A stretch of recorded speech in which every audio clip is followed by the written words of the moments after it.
Okay, quick update.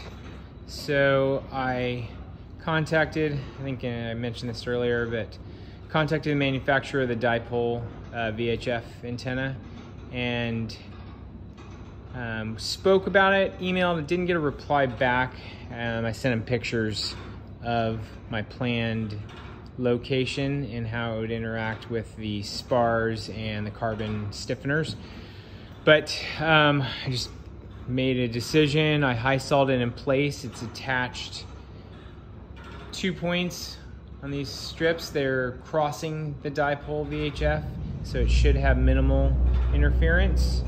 And it's connected at 2 of the bars as well. They're Hysol'd in place. And just touching Hysol'd and glued, it clears my horizontal when it's in the most downward position. Measured angles, and when it's on the ground, it's about 40, right around 40, 42 degrees. Level flight as if the vertical were vertical. It's like 26 or 28 degrees. So well within the 45 degree location. So I went with it.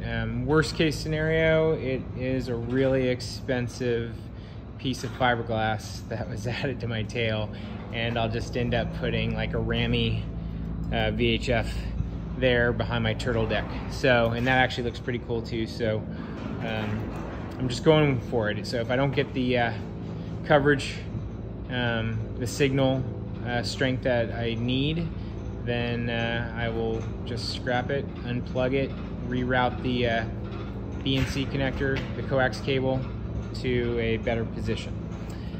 I also Hysol'd in the bottom stringer for my airframe, my fuselage shape, so when it gets covered, and that's all drying now. I still have to safety wire everything. I'll do that after it dries, and feeling pretty good about it. Did cut out my panel on my bandsaw over there, and that went really well. I got a little touch up, I sanded it down. Definitely not the level of obviously a water jet or having it professionally machined, but I'm just mocking up. I still might have one professionally cut out, but I think I'm pretty set. This is the panel layout I'm gonna go with, Dynon. We'll have, you know, controls here, buttons with, you know, for my lights, avion, you know, master, push button start. Have 2 air vents on either side, ELT over there, obviously throttle location. Hopefully I'll have enough of a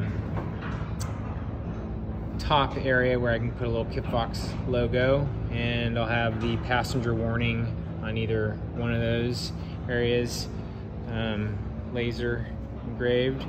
So I'm gonna go with like a dark gray on the color backdrop, and LED, red LED on the whatever you call it, the wind or the glare shield. So feeling pretty good about that. Got to cut my sticks down still, and they'll hit the panel if I push them forward right now. But I feel like I made some headway. So that is kind of where it's at in the development. So that is it for today.